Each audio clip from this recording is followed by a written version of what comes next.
Hi, good morning. This is Steve from Greenhakka English Classroom. I'd like to say welcome to my YouTube page and welcome to this video. Today I want to talk about reading, and I like reading. Actually today a young mother came to visit me, and she has a daughter who is 1 year and 1 month old, and she lives in Minami Yoshinari, and she wants her daughter to learn English. So I would like to give some advice about that today.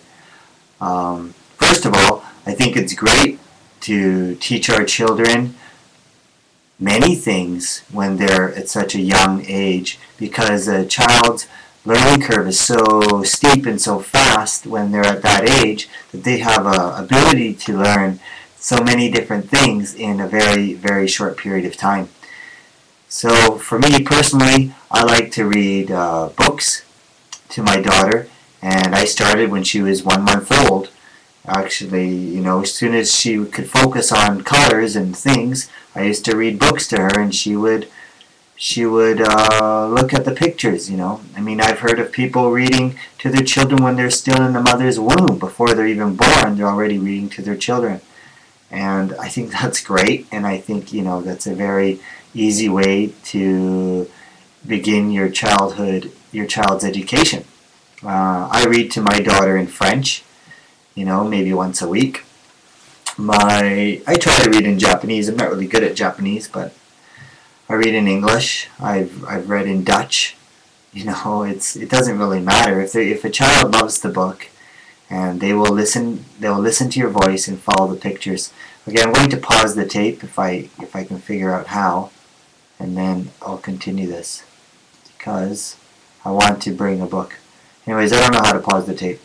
So what I'm going to do is talk about types of books. They're kind of a hard book, and they repeat the same sentence over and over again. You can find them in Sendai, in Maruzen. One of a famous character, I think it's an English book, it's called Spot. Where is Spot? And as you read the book, there's little flaps, and they have to pull up the flap. So where is Spot? Is he inside the... Oh, Spot's a dog, by the way.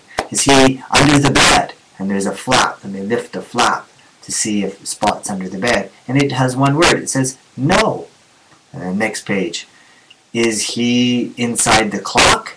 And you lift the flap, and there'd be a picture of a snake inside the clock, and it would say, no. So I read that kind of book to my daughter, and she quickly learned the word no. I don't know if that was a good word to teach. She's still saying no. Ha ha ha.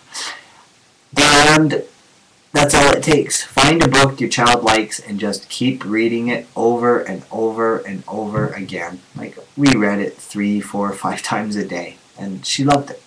And she goes to bed with books. Sometimes it's a little bear, stuffed animal, sometimes it's a book, and that's great. So I encourage you mothers to read to your children. Anything is okay. Just like you would read in Japanese, you read in English, and it's good for you too. It's good for your practice if you read in English. So thank you very much. Stay tuned.